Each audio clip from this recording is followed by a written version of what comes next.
இந்த இதில் ஒரு செக் போஸ்ட் வரும். அந்த டேம் கட்டையில் கலைஞர் பீரியடில் கட்டினது. எனக்கு 62 வயசு ஆச்சு. இதில் ஒரு செக் போஸ்ட் இருக்குது. இது பூரா அதிகாரி இந்த இடம். அவங்களுக்குன்னு அந்த இடத்த ஓகே பண்ணணும். அது வேணா போட்டாங்கய்யா. அது என்னவா பாருங்க எவ்வளோ இங்கே இந்த அடிகளெல்லாம் கட்ட முடியுமாங்கய்யா? ஸோ இங்கே இருக்கக்கூடிய லோக்கல் பீப்புள் கிட்டலாம் கேட்கும்போது இங்கே பிளவக்கல் டேம் ஒன்று கட்டியிருக்காங்க. ஸோ அந்த கட்டிகிட்டு இருக்கும்போது அந்த டேமில் வேலை செய்கிறவங்க அதிகாரிகளுக்காக அமைக்கப்பட்ட ஒரு கோட்டர்ஸ் தான் இது அப்படின்னு சொல்கிறாங்க. ஸோ உள்ளே போய் பார்க்கலாமே வாங்க. இப்போ எல்லா வீடுமே பார்த்தீங்கன்னா நல்லா சாலிட் ராக்ஸில் வந்து பில்ட் பண்ணியிருக்காங்க.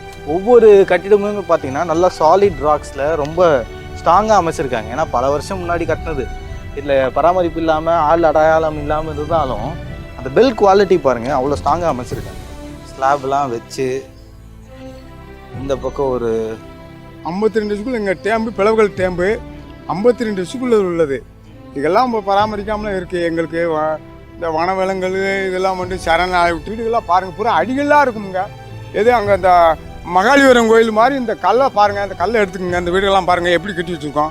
நாங்களாம் வந்து எங்கெல்லாம் முள்ள ஒடுக்கப்படும் மக்களாக இருக்கோம். இதெல்லாம் பார்த்தீங்களா ஒரு வழி வேணுங்க. இந்த கலெக்டர் ஐயா, இந்த முதலமைச்சர் ஐயா, எங்கள் பாட்டு ரெடி வேணுங்க ஐயா.